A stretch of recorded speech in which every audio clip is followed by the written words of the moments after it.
Good morning, everybody. All right, here are your announcements for today. Wonder Junction Vacation Bible School, only 1 week away, June 16th through the 20th, 9 a.m. to noon. If you want to register, it's at BethlehemSCV.com/VBS. Several ways you can help. Number one, volunteer. So visit the VBS table in the courtyard if you have questions, or call the church office. You have the VBS Volunteer Orientation Saturday, June 14th at 9:30 a.m. Another way you can help is through monetary donations. We would appreciate your help in purchasing snacks for VBS. Visit the Connection Center to donate. Baby Bottle Boomerang.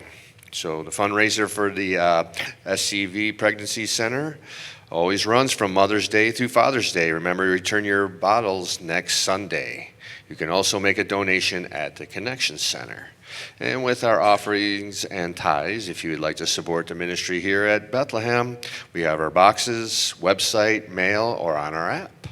And we want to thank for all you guests for joining us today. Guests stop by the Connection Center for a gift. And more importantly, we will also make a donation on your behalf. And I'm going to send it back over to Tom here for some more news. So here you go, Tom.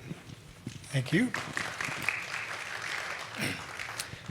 Well, so many of you may know me by face. Let me introduce myself more formally. I'm Tom Onen. I'm the head elder here at Bethlehem and have been so for a number of years.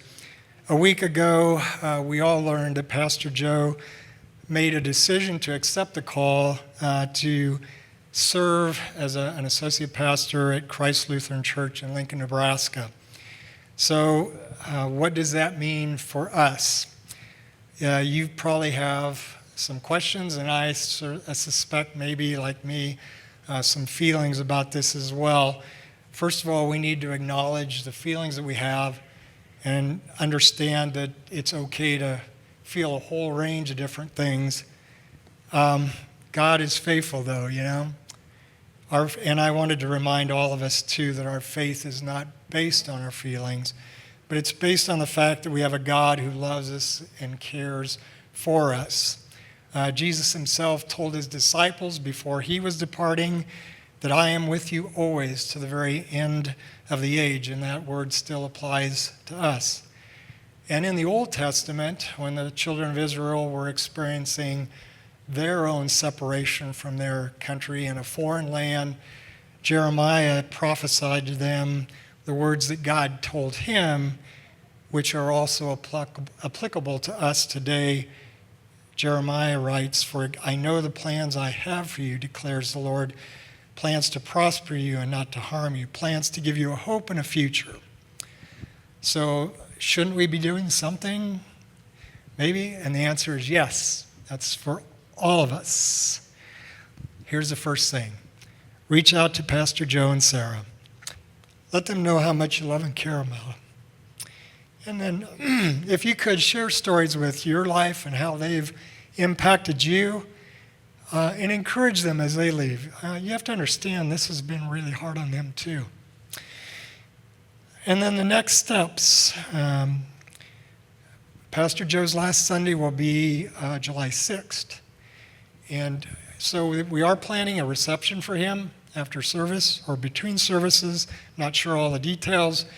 If you would like to help in any way with volunteering for that event, and I don't know how much help they'll even need, but you can contact Anna Michelin at the church office, and she'll let you know. And then also, we need to remember he's still our pastor until July 7th, when he won't be. Then from a church leadership standpoint, just wanted to let you know what we're doing.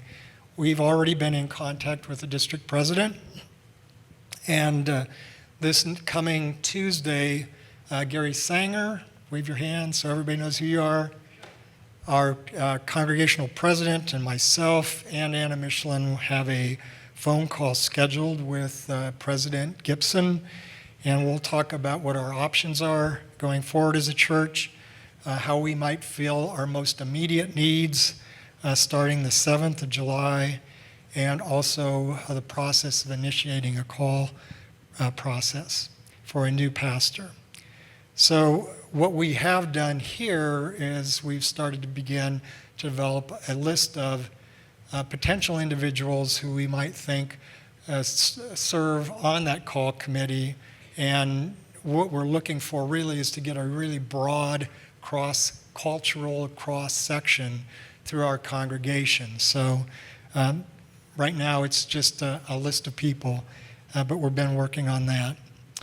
If you have any questions and you would like to ask, we'd like to ask either myself, Gary Sanger, or Anna Michelin, try and keep all the conversations and communications running through a smaller port to try and create this thing from getting out of control in any way. And then I wanted to leave all of you with one last scripture that I was impressed upon me as I was thinking about what to tell you all this morning. It's from the book of James, and it says, "Count it all joy, my brothers, when you meet trials of various kinds, for you know that the testing of your faith produces steadfastness, and let steadfastness have its full effect, that you may be perfect and complete, lacking in nothing." So we continue on. We rejoice that Pastor Joe was with us, that he's going to another place, but that God is still going to be active and moving amongst us here. So